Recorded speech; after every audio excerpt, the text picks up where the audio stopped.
സ്നേഹപൂർവ്വം ക്ഷമ സീരിയലിൻ്റെ ലേറ്റസ്റ്റ് എപ്പിസോഡിൻ്റെ റിവ്യൂയിലേക്ക് എല്ലാവർക്കും സ്വാഗതം. അങ്ങനെ യശോദ ദേവനെ വിളിച്ചിട്ട് പ്രിയങ്കയെക്കുറിച്ച് എന്തെങ്കിലും വിവരം കിട്ടിയെന്ന് ചോദിക്കുവാണ്. ഈ സമയം ദേവൻ ഇതുവരെ അവളെ കണ്ടെത്താനായിട്ട് പറ്റിയില്ല എന്ന് പറയുവാണ് കേട്ടോ. അന്നേരം യശോദ പറയണേണ്, ഞാൻ അവളെ പലതവണ ഫോണിൽ വിളിച്ചു നോക്കി, അവളുടെ ഫോൺ സ്വിച്ച് ഓഫ് തന്നെയാണ്. അന്നേരം ദേവൻ ചോദിക്കുക, അല്ല കണിമംഗലത്തുള്ളവർ കാര്യങ്ങൾ അറിഞ്ഞോ? ഇല്ല, ഇവിടെ ആരും ഒന്നും അറിഞ്ഞിട്ടില്ല. അവരിവിടെ പ്രിയങ്കയെ കാണാനായിട്ട് വന്നിരുന്നു. ആ സമയം പൂജാമുറിയിരിക്കുന്ന രാധികയെ കണ്ട് പ്രിയങ്കയാണെന്ന് അവിടെ തെറ്റിദ്ധരിച്ചത്. പിന്നെ ഞാനും അമ്മയും ചേർന്ന് രാധികയെ കൊണ്ടുപോയി അമ്പലത്തിലാക്കിയിട്ടുണ്ട്. അവളിപ്പോൾ അവിടെ അമ്പലത്തിൽ വ്രതം ഇരിക്കുവാണ്. അന്നേരം ദൈവം പറയണേ, അതാണ് രാധിക മോളുടെ മഹത്വം. പക്ഷേ പ്രിയങ്കയ്ക്ക് പകരമാവില്ലല്ലോ രാധിക. കഴുത്തിൽ താലിയുള്ള പെണ്ണ് വേണ്ടേ പൂജ ചെയ്യാനായിട്ട്? അത് പ്രിയങ്കയുടെ കഴുത്തിലല്ലേ ഉള്ളത്? അവളല്ലേ വരണിൻ്റെ ഭാര്യ. അപ്പോൾ അവളല്ലേ ഈ അനുഷ്ഠാനങ്ങളൊക്കെ അനുഷ്ഠിക്കേണ്ടത്? എന്നാലല്ലേ പൂജയ്ക്ക് ആവശ്യമായിട്ടുള്ള ബലം കിട്ടുള്ളൂ. അന്നേരം യശോദ പറയണേ, അതൊന്നും എനിക്കറിയില്ല. പക്ഷേ രാധികമ്മയുടെ പ്രാർത്ഥന ദൈവങ്ങൾ ഒരിക്കലും തള്ളിക്കളയില്ല, അതെനിക്ക് ഉറപ്പുണ്ട്. ഈ സമയം ദൈവം പറയണേ, അത് ശരി, അതെന്തോ ആയിക്കോട്ടെ. പക്ഷേ ക്ഷേത്രത്തിൽ ഇപ്പോൾ രാധികമ്മോൾ ഇരുന്നു എന്ന് വെച്ച് ഒരു കുഴപ്പമില്ല. പ്രിയങ്ക ഒറ്റയ്ക്കിരുന്ന് അവിടെ വ്രതം എടുത്ത് പ്രാർത്ഥിക്കണമെന്നാണല്ലോ പറഞ്ഞത്. അതുകൊണ്ട് തന്നെ കണിമംഗലത്തുള്ള ആരും അവിടെ വന്ന് അന്വേഷിക്കാൻ പോകുന്നില്ല. പക്ഷെ നാളെ രാവിലെ പ്രിയങ്ക വീട്ടിലെത്തിയില്ലെങ്കിലോ? അപ്പോൾ നമ്മൾ എന്തു ചെയ്യും? അവർക്ക് മുമ്പിൽ നമ്മൾ എന്ത് മറുപടി പറയും? അതുവരെ ആരോട് സത്യങ്ങൾ പറയാതെ മറച്ചു വെക്കാനോ? അങ്ങനെയാകുമ്പോൾ നാളെ ഈ കാര്യങ്ങൾ അറിയുമ്പോൾ നമ്മളും കൂടി ചതിച്ചെന്നല്ലേ അവർ കരുതുള്ളൂ. എന്താണെങ്കിലും കുറച്ച് നേരവും കൂടി ഇവിടെയെല്ലാം ഞാൻ പ്രിയങ്ക അന്വേഷിക്കാം. എന്നിട്ട് അവളെ കണ്ടെത്താനായിട്ടായില്ല എന്നാണെങ്കിൽ നമുക്ക് നേരെ അവരുടെ കാൽക്കൽ ചെന്ന് വീണ് എല്ലാ കാര്യങ്ങളും പറഞ്ഞ് മാപ്പപേക്ഷിക്കാം. അല്ലാതെ വേറെന്താ വഴി എന്നും പറഞ്ഞ് സങ്കടത്തോടെ ഫോൺ കട്ടയുവാണ്ടോ ദേവൻ. ഈ സമയം യശോദ മുത്തശ്ശിയോട് പറയണേണ്, ദേവേട്ടൻ ഇതുവരെ പ്രിയങ്കയെ കണ്ടെത്താനായില്ലെന്ന് പലയിടത്തും അന്വേഷിച്ചുകൊണ്ടിരിക്കുവാണ്. രാധികയാണിപ്പോൾ അമ്പലത്തിൽ പോയി വ്രതം ഇരിക്കുന്നതെന്ന് ദേവേട്ടനോട് ഞാൻ പറഞ്ഞു. അന്നേരം ദേവേട്ടൻ ചോദിക്കുക, രാധിക പ്രിയങ്കയ്ക്ക് പകരമാകുമെന്ന്? താലിയുള്ള പെണ്ണല്ലേ പൂജയ്ക്കിരിക്കേണ്ടതെന്ന്. രാധിക മോള് ആ അമ്പലത്തിൽ ഒറ്റക്ക. അവളുടെ കാര്യം ഓർത്തിട്ടാണെങ്കിൽ എനിക്കൊരു സമാധാനവും കിട്ടുന്നില്ല. അന്നേരം സുകുമാരിയമ്മ പറയണേ, ഓ നിനക്ക് ആ നാശം പിടിച്ചവളുടെ കാര്യം ഓർത്തിട്ടാണോ സമാധാനം ഇല്ലാത്തത്? ഇവിടെ നീ പ്രസവിച്ച മോളെയാണ് കാണാതെ പോയിരിക്കുന്നത്. അമ്പലത്തിലിരിക്കുന്ന അവൾക്ക് ചത്താലും ജീവിച്ചാലും എനിക്കൊരു കുഴപ്പമില്ല. എനിക്കെൻ്റെ പ്രിയങ്ക മോളെ ജീവനോട് കിട്ടിയാൽ മതി. അന്നേരം യശോദ പറയണേ, അമ്മേ ഇങ്ങനെ കണ്ണിച്ചൊരിയില്ലാതെ സംസാരിക്കല്ലേ. ഇവിടെ ഓരോ പ്രശ്നം വരുമ്പോഴും വേഷം കെട്ടിച്ചു വിടാൻ രാധിക മോള് വേണം അല്ലേ? എന്നിട്ടിപ്പോൾ അവളെക്കുറിച്ച് പറയുന്നത് കേട്ടില്ലേ? ഈ സമയം പുറത്ത് ജയഭാരതിയമ്മ നിൽക്കുന്നുണ്ടാവും. അങ്ങനെ ഇവരുടെ ഈ സംസാരമൊക്കെ ജയഭാരതിയമ്മ കേൾക്കുവാണ് കേട്ടോ. അങ്ങനെ യശോദയുടെ ആ വാക്കുകൾ കേൾക്കുമ്പോൾ സുകുമാരിയമ്മ പറയണേ, ഓ നിനക്ക് നിൻ്റെ വളർത്തുമോളോട് അത്രയ്ക്ക് ഇഷ്ടമാണെങ്കിൽ നീ ഒരു കാര്യം ചെയ്യും, കണിമംഗലത്തിലുള്ള എല്ലാവരെയും വിളിച്ചുണർത്ത്. എന്നിട്ട് എല്ലാ കാര്യങ്ങളും തുറന്നു പറ. വരുൺ താലിയെട്ടിയത് രാധികയുടെ കഴുത്തിലാണെന്ന് തുറന്നങ്ങ് പറഞ്ഞീ. ദേ അങ്ങനെ എങ്ങാനും സംഭവിച്ചാലുണ്ടല്ലോ, നിന്റെ വളർത്തുമോളെ ഞാൻ പിന്നെ വെച്ചേക്കില്ല. പ്രിയങ്കയ്ക്ക് കിട്ടിയ ജീവിതം അത് എന്നും അവൾക്ക് തന്നെ ഉള്ളതാണ്. വരുണിൻ്റെ ഭാര്യയായിട്ട് ജീവിതാവസാനം വരെ ജീവിക്കാൻ പോകുന്നത് എൻ്റെ പ്രിയങ്കമോള് തന്നെയാണ്. അങ്ങനെ പറഞ്ഞ മുത്തശ്ശി അവിടെ നിന്നും എണീറ്റ് പോകുവാണ്. ഈ സമയം അവരുടെ നാവിൽ നിന്ന് തന്നെ സത്യങ്ങളൊക്കെ കേൾക്കുമ്പോൾ ജയഭാരതി നമുക്ക് കൂടുതൽ സന്തോഷമാകുവാണ്. മുത്തശ്ശി എന്നിട്ട് കൈകൾ കൂപ്പിക്കൊണ്ട് പറയണേ, ഭഗവാനെ കണിമംഗലത്തിൻ്റെ മരുമകൾ തന്നെയാണ് അങ്ങയുടെ മുമ്പിലിരിക്കുന്നത്. അവൾക്ക് നല്ല രീതിയിൽ തന്നെ ഈ പൂജ ചെയ്ത് പൂർത്തിയാക്കാൻ പറ്റണേ എന്ന് പറഞ്ഞ് പ്രാർത്ഥിച്ചിട്ട് അവിടെ നിന്ന് പോകുവാണ് മുത്തശ്ശി. ഇതേസമയം രാധികയാണെങ്കിൽ അമ്പലത്തിലിരുന്ന് പ്രാർത്ഥിച്ചുകൊണ്ടിരിക്കുമായിരിക്കും. ഈ സമയം ഗൗതമും ഗുണ്ടകളും അമ്പലത്തിലേക്ക് പതിയെ നടന്നു വന്നുകൊണ്ടിരിക്കുവാണ് കേട്ടോ. അന്നേരം ഗൗതം കൂട്ടുകാരികളോട് പറയണേ, അതെ ക്ഷേത്രത്തിലിരുന്ന് അവൾ ഒരിക്കലും പൂജ ചെയ്ത് പൂർത്തിയാക്കി പുറത്തിറങ്ങാൻ പാടില്ല. അങ്ങനെ ചെയ്ത് കഴിഞ്ഞാൽ പിന്നെ എനിക്ക് ആ വരനെ തോൽപ്പിക്കാനായിട്ട് പറ്റില്ല. അതുകൊണ്ട് ക്ഷേത്രത്തിലിരിക്കുന്ന അവളെ ഏത് വിധേനയും ഇന്നത്തോടെ തന്നെ തീർക്കണം. അവളുടെ കഥ കഴിക്കണം. ആദ്യം ഞാൻ ശ്രമിക്കാം. അഥവാ എന്നെക്കൊണ്ട് പറ്റിയില്ലെങ്കിൽ അടുത്ത ആൾ ദൗത്യം ഏറ്റെടുത്തോളണം. അവളുടെ ജീവൻ എടുക്കാതെ നമ്മൾ ഈ അമ്പലത്തിൽ നിന്ന് പുറത്തിറങ്ങാൻ പാടില്ല. അങ്ങനെ പറഞ്ഞ് കയ്യിൽ വാളും പിടിച്ചുകൊണ്ട് ഗൗതം അകത്തേക്ക് കയറുവാണ്.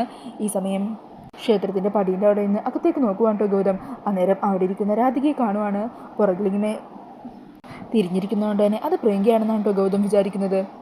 ഈ ആദ്യം തന്നെ ഗൗതം വാളുമായിട്ട് അമ്പലത്തിലെ രാധികയുടെ അരികിലേക്ക് ചെല്ലുവാണ്.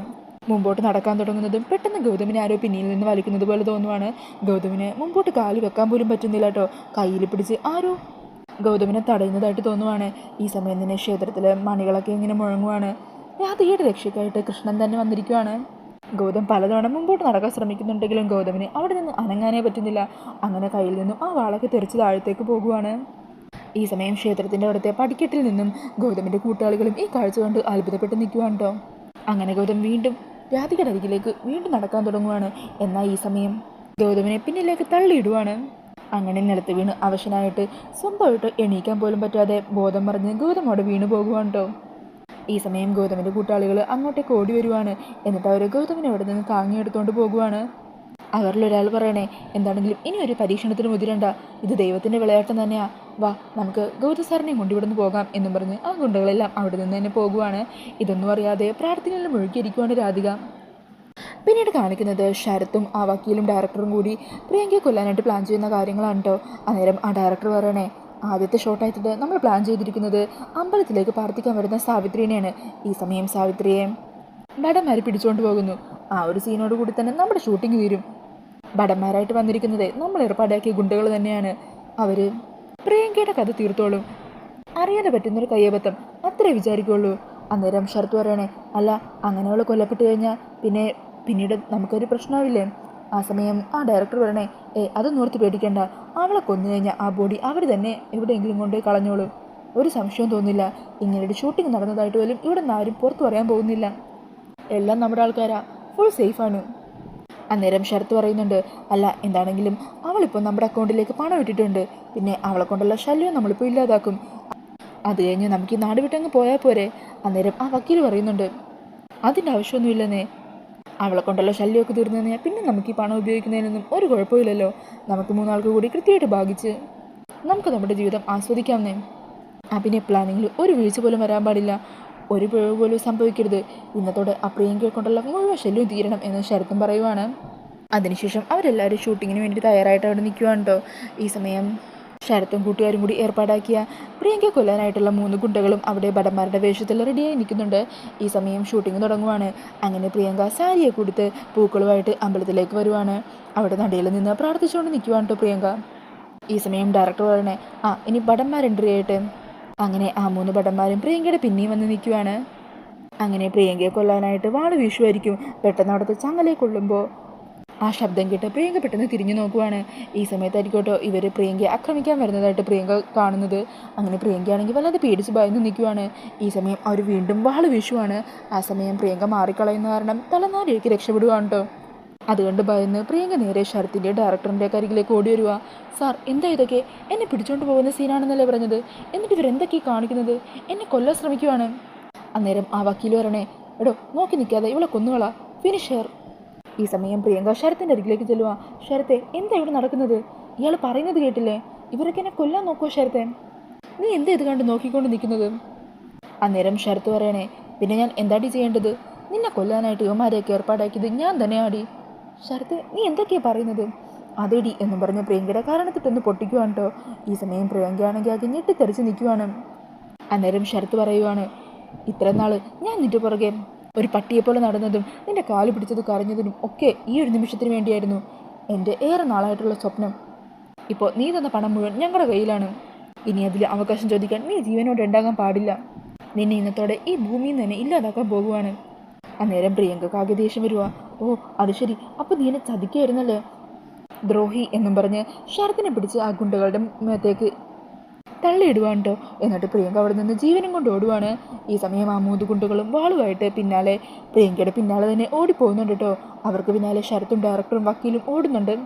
പ്രിയങ്കയാണെങ്കിൽ ജീവനും കൊണ്ട് ഓടിക്കൊണ്ടിരിക്കുവാണ്. ഈ സമയത്തൊക്കെ റോഡിലാണെങ്കിൽ ആരും ഉണ്ടാവില്ല കേട്ടോ. അങ്ങനെ കുറേ ദൂരം ഓടുവാണ്. തൊട്ട് പിന്നാലെ തന്നെ ആ ഗുണ്ടകളും ഉണ്ട്. പെട്ടെന്നായിരിക്കും വഴിയിലൂടെ പ്രിയങ്ക അന്വേഷിച്ച് പോകുന്ന ദേവനെ പ്രിയങ്ക കാണുന്നത്. അങ്ങനെ അച്ഛനും വിളിച്ച് ഓടി പ്രിയങ്ക അച്ഛൻ്റെ അരികിലേക്ക് ചെല്ലുവാണ്. അച്ഛ, അവരെന്നെ കൊല്ലാൻ നോക്കുവാണ്, എന്നെ രക്ഷിക്കുക അച്ഛ. മോളെ ആരാ അവരൊക്കെ? എനിക്കറിയില്ല, അവരെന്നെ കൊല്ലും, നമുക്ക് എത്രയും പെട്ടെന്ന് ഇവിടുന്ന് പോകാം അച്ഛ. അങ്ങനെ ദേവൻ പ്രിയങ്കയുടെ കൈ പിടിച്ച് അവിടെ നിന്ന് ഓടുവാണ്. പിന്നാലെ തന്നെ ആ ഗുണ്ടകളും ഓടുന്നുണ്ട് കേട്ടോ.